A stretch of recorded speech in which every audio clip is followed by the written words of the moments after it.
Hello Taurus, welcome to the Plaid Sheep Oracle. This is a 2023 reading, but not a reading for the whole year. I'm thinking of it as the exit, kind of from the stillness of the night that we've all been sitting in. So the beginning of the year, although I am paying attention to some of the astrology that happens a little bit later. So Jupiter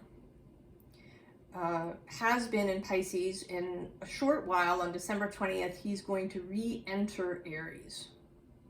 And he will stay there until the end of May 23rd or 24th. He enters Taurus. And then he stays in Taurus for a whole year. He will retrograde, as he always does, but he will not exit Taurus. So when Jupiter enters the sign, right, that's a bit like, right, it's a new Jupiter cycle, right? He shows up there every 12 years or so, back in a sign.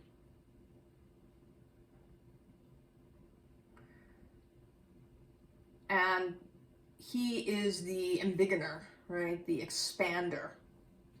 He will meet up with the North Node very shortly on June 1st after he enters, but he doesn't meet Uranus until the end of April of next year. So it'll be a while before that major connection is made. That won't happen in 2023. But he is going to be rolling through Taurus, expanding, perhaps enlightening. He is kind of the great philosopher, the philosopher king, Jupiter. He's also going to meet up with, Vesta will have met up with him in Aries. And she precedes him into Taurus, because she moves faster. And he will also have met up with Chiron while he was in Aries. So he may have all kinds of messages to deliver after his passage through Aries. We begin here with sort of an un-Taurus-y card. I was actually surprised when I turned it over. The Wind Fairy. But I think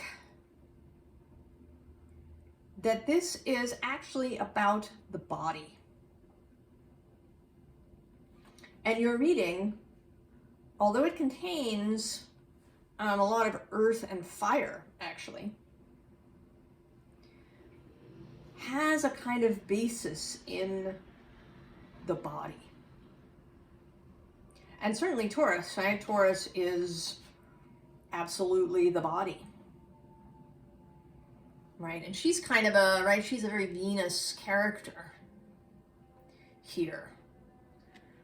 Wind rather than water, right? She's coming out of the wind rather than rising from the sea, but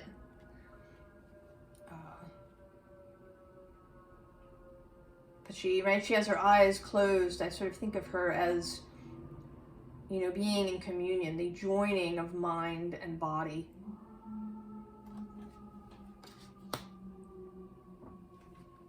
So we start with this King of Wands. And your most recent reading, Taurus, was all about the combination of the bright mother and he of the fiery sword. So there is this, this theme kind of earth and fire. And perhaps Aries and Taurus. That may be, right, why you wanted to come after Aries. I always do Aries first. I have an Aries sun, so that is my privilege here, is to do Aries first. But you don't always want to come after Aries, but now today you did. And I think that you really want to emphasize your connection to Aries and this passage of Jupiter from Aries into Taurus. The King of Wands is certainly a fiery figure, but he's not as sort of openly fiery as the Knight of Wands might be, right? The Knight of Wands is really the romantic figure, right, on his charger, torch ablaze as he rides. The King of Wands is a more measured kind of figure, right? He's more mature. He's in charge of everything, so he, can't just leap on his horse and go galloping somewhere. So he is kind of, right, a combination of Aries and Taurus, right? A grounded fire. And then we have this star card, and I always find this star card a little strange. I feel like she's looking down at herself. Perhaps, I don't know, critically, or not knowing if she can really feel herself, right? There's something not quite right, right? She's feeling not quite right about her physical self. And that may be different for all of us. Certainly in our modern system, the idea of being dissatisfied with the body is a known quantity, right? Men and women. And it's not something that is even that new.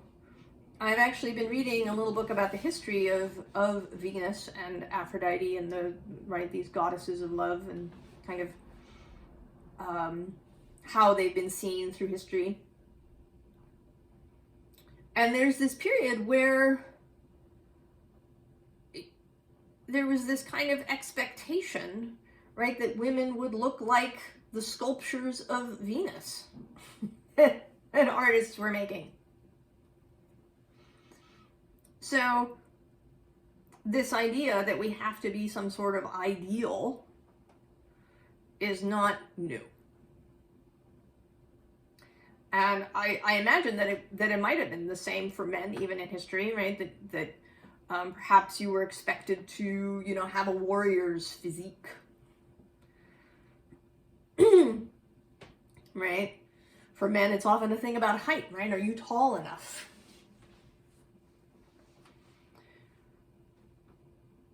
How broad are your shoulders? Are you strong? So this notion of being dissatisfied in the body, I think, is really quite ancient. And then there's also the, just the dis-ease that we have with our body, the spiritual criticism that the body has undergone as being impure or profane or any of these sorts of things, something to be transcended. And I think that all of these thoughts have affected Taurus and how Taurus feels. Human Tauruses, mind you, not the Taurus energy so much. Certainly not the planet Venus and the goddess who could care less what stories people have told about her. So we get this Three of Swords next, which, right, is about your thoughts inflicting suffering on yourself. So I think that there's a feeling, that you may be having a feeling about your physical self, that maybe you feel infirm, or you feel there's some discord that is happening, and it has something to do with this earth-fire connection. because the next card is this World. This is like a clean break in this row of cards. We have this timid, perhaps critical, self-examining Star, and then the Three of Swords thoughts that maybe we're having about it, and then there's this new world. And when we get to the other side, we have these two characters who are completely different, right? These two are exultant in their strength, right? He is ready, right? He knows he's cool. He is ready. And she, right, is exultant.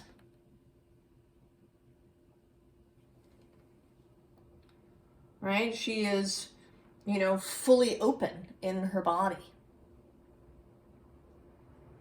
Prepared to be seen by whoever might see her. Reveling, right? These two are comfortable, at ease with their bodies and with their passion, right? These are both Wands cards. So how to allow passion to flow through the body. And the second row is kind of, it's a little bit of a repeat. We start with these two cards, the Ten of Air as the underlying, and then the Nine of Air is the first card in the row. And this feels like, right, sort of mental cogitation, right? Going around and around a little bit, you know, examining different ideas, blowing through different ideas, perhaps exploring different ideas. Maybe it's going around and around and around in your head. You know, the Nine of Air is kind of the Nine of Swords, which can be, you know, that's being up in the middle of the night, or just feeling full of anxiety in the head. And the break that comes here in this row is the Page of Water. This child of imagination and dreams and laughter and joy and fun. Right? This is childhood before we, right, get all caught up in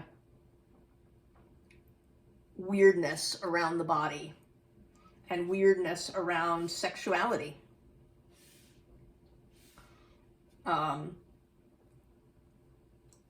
You know, pleasure in our body, and there's all kinds of societal crap about that.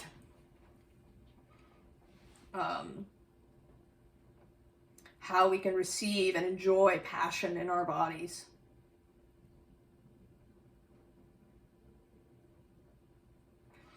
And I think that with Jupiter coming, right, having met with Chiron in Aries, you know, Chiron in Aries is about the most primal wound. The wound of existence, of being here, of taking up space, of just existing, that you can have with Chiron in Aries. And Jupiter's taking on the healing of that, the idea that we all belong regardless, that we are worthy of love and belonging regardless of, you know, who we are or where we were born or how we, you know, initially felt about that. That we don't have to become someone or something in particular in order to feel, right, to have belonging. That there's no obligation around that. And I think he's going to carry that message through into Taurus, where we may feel like we have to look a certain way, perhaps, or have certain things, Because that's the other thing, the body, you know, can represent what we have. So it might not even be necessarily about your body. You may actually feel fine around your body. Or that may not be, right, the focus of things. It may be about what you have. You know, is your house big enough? Do you have enough money in the bank? How do you see your worth? What is your measure of that? You know, is it about the havingness? And this, right, when we're children, we don't think about these things. Right? We have faith, right, in the abundance of the world when we're very little. We, you know, take joy in our bodies, right? All the cool things that we learn how to do, right? We figure out how to, you know, tie our shoes, and we figure out how to climb on the monkey bars, and we figure out how to do cartwheels, and all of these exciting things that our bodies can do. You know, we marvel at how our skin knees heal without any participation, conscious participation.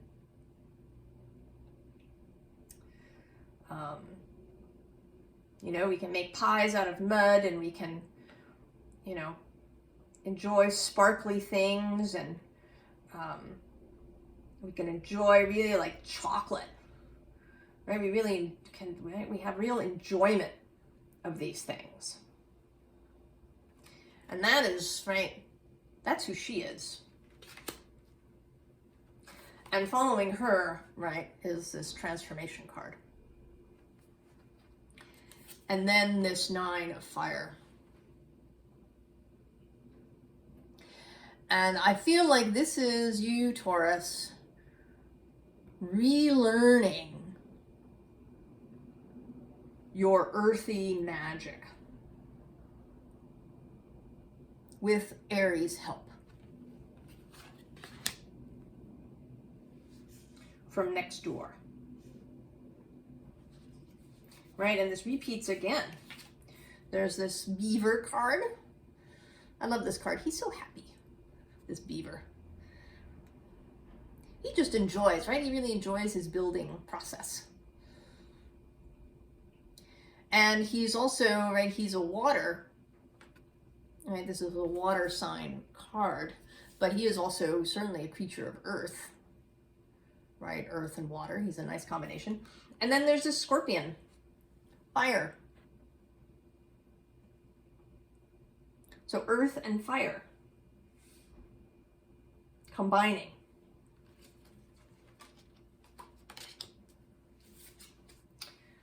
And the sun card.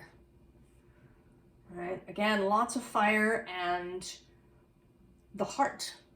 Right? The heart center and the solar plexus center.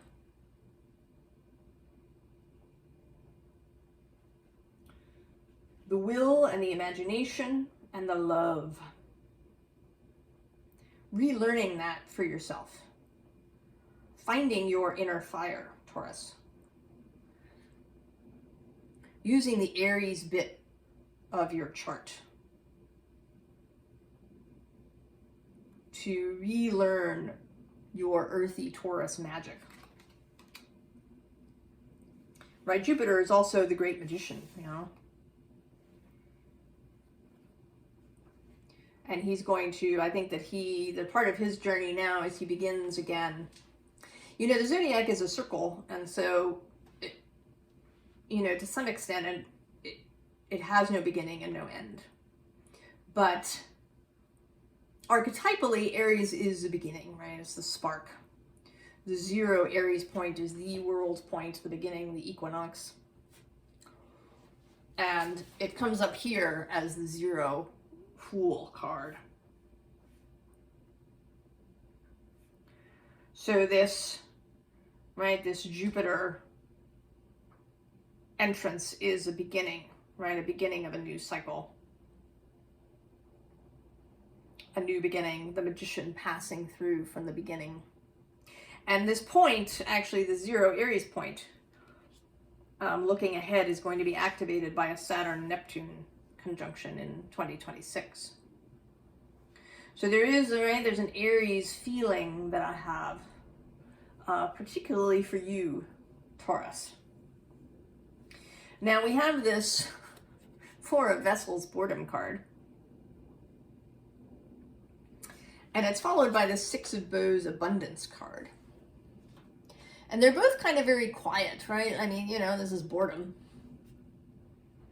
right? These, you know, pots are dripping water, but it's not really exciting.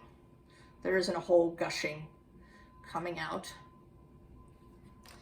And even this abundance card, right? It's not very exciting. There is a fire going, but, you know, where is everybody? We don't know. So this feels like that, you know, there is some practice involved, Taurus. There is some practice. And I think that, you know, normally Taurus, I think that you can show patience, right? And the ability to, you know, kind of do the thing that you need to do. To take, right, put one step in front of the other. To go at your own pace and do what you need to do. But, right, Uranus has been passing through your sign, and I think that energy has been making you feel like something needs to change now. This push-pull energy. But, you know, even Uranus cannot flip Taurus overnight. Right? You cannot, you know, change the landscape overnight the way you can with, you know, fire or air, right, which moves easily, or even water, right, can be redirected in a relatively short time. Earth, right, Earth takes time to shift. So I think that although there is this, you know, influx of new energy that is coming in for you, Taurus, next year, it doesn't really come in until, right, kind of closer to the middle of the year. And it will take dedication. Dedication. Even when something seems boring. Right? Underneath this dedication card is this Three of Stones, creativity. Right? It's also going to, right, take some creativity on your part. Right? Change will be required. And, right, creativity, imagination, this child energy is what we want to cultivate and to hold for ourselves, Taurus. Now, some goddesses came out. There's this goddess that I'm not, she's Toltec. I'm not going to mangle her name, so I'll let you see it there.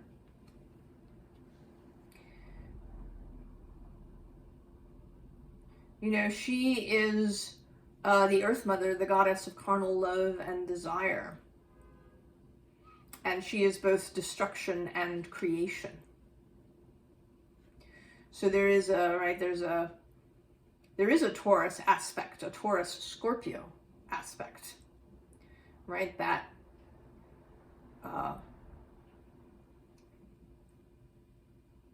synergistic axis, and also the synergy of Venus and Mars in their home spaces. Even though Mars is sort of less yang, if we want to say, when he's in Scorpio rather than in Aries, he is still Mars. So there's that combination of earth and fire, of Venus and Mars. And then there's this very beautiful green card. This is Hina. She's a Polynesian goddess. One of the stories about her says that she had a love affair with an eel who is killed. She buries his head, and several days later, the first coconut tree springs forth from the grave. Life and death, death and life. That's part of your magic, Scorpio. Or Scorpio, Taurus. Freudian slip, yes? Part of the Taurus Scorpio magic. Composting and growing. The ability to grow anew, to find that childlike energy again, right? To be the sapling rather than the ancient tree. It actually makes me think of it. There's a show called The Librarians. Noah Wiley had some movies about it, but there's an episode where they are searching for the tree of knowledge, and the tree of knowledge turns out to be this little sapling, because knowledge is always young, always youthful. And so I think of that, right? The greening of the earth, this forever youthful energy that returns every spring in your time, Taurus. You can always return to this ever youthful energy. And the next card is Owl. And right, this is about wisdom, about the willingness to see perhaps what we haven't wanted to see, and also about shape-shifting, which I think of as another Taurus-Scorpio axis gift. The shape-shifting into other energies, into other animals.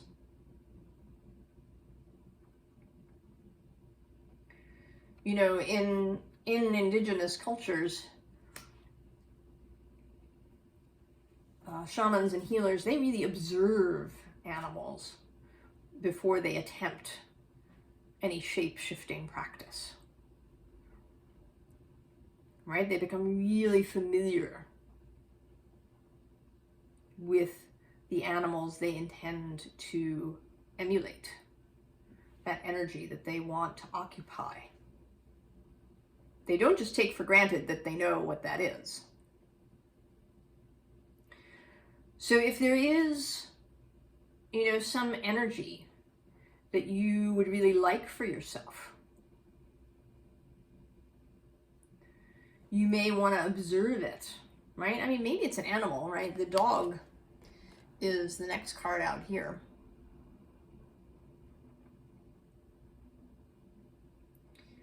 And the dog is certainly loyalty, but the dog is also fun, right?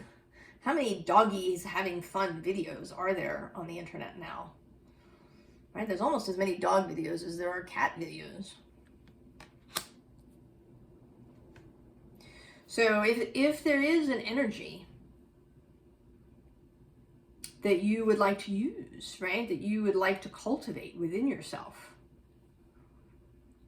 right? If you want to have a shape-shifting practice where you take on another energy for a specific purpose, for a specific project, or perhaps just for the purpose of learning, then you do maybe want to observe someone, some being that has this energy that you want, and perhaps ask for their assistance in cultivating that for yourself. But I think that is another piece of the magic, the Taurus magic, because you are embodied, right? You are the body to shift into another body, right? Even if it's a tree body or a dog body or a bird body, to really become familiar, to cultivate an interest in body, in your own body primarily, right? First of all. right? Really, what is your energy, right? If you were, looking at yourself from the outside, how do you move? How do you use your body? And is it serving you? So I did ask, of course, right, for a little bit of advice. The card that came out is the Lovers. Right, this is always advice, right? To make heart-based, love-based choices.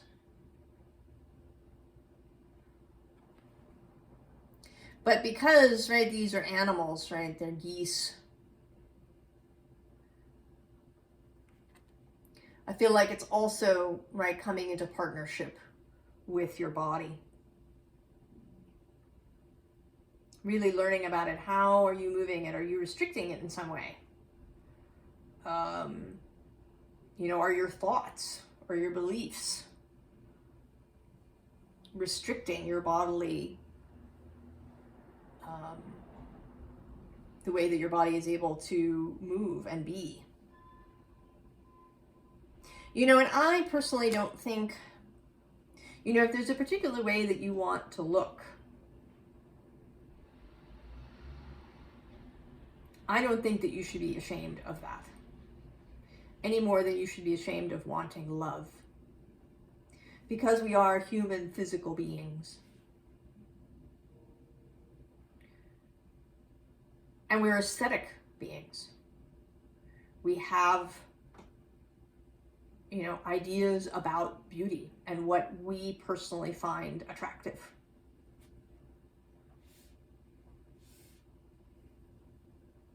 The key is to love and accept yourself regardless.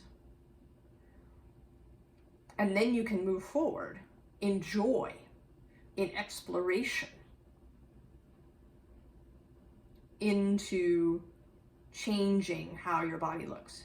And I really believe that as we change our inner outlook,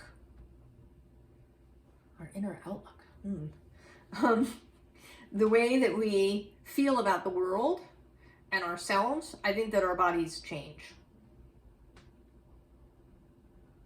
DNA and whatever else notwithstanding, I think that our bodily expression is in part an expression of our psyche and our belief system. So finding comfort in your body, finding ease, finding love for your body and everything that it does, going into an exploratory, childlike mode where you explore what your body can do, where you are thrilled with everything that your body can do,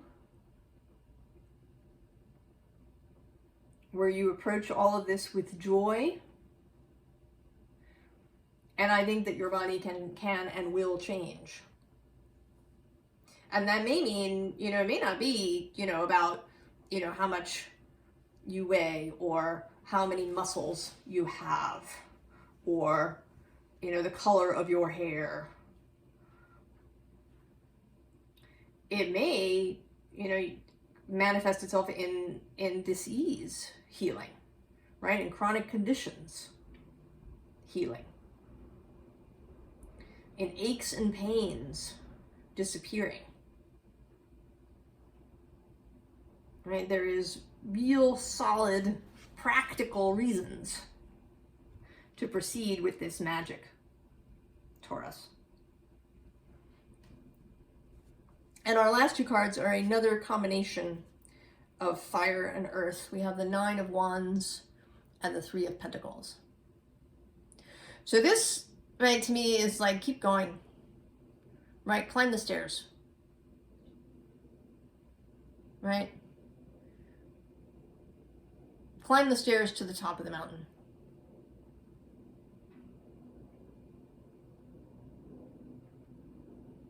You have, right? This is climbing the stairs to yourself, Taurus. to yourself.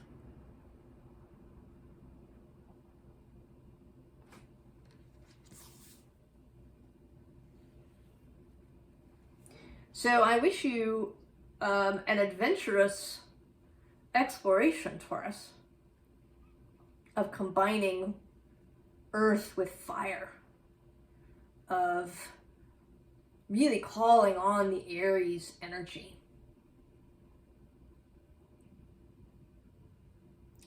Of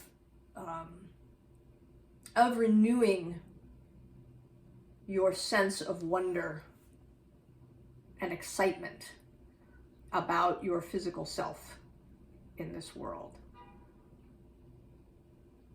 And I wish you all the very best. And I will see you in the new year. So long, Taurus.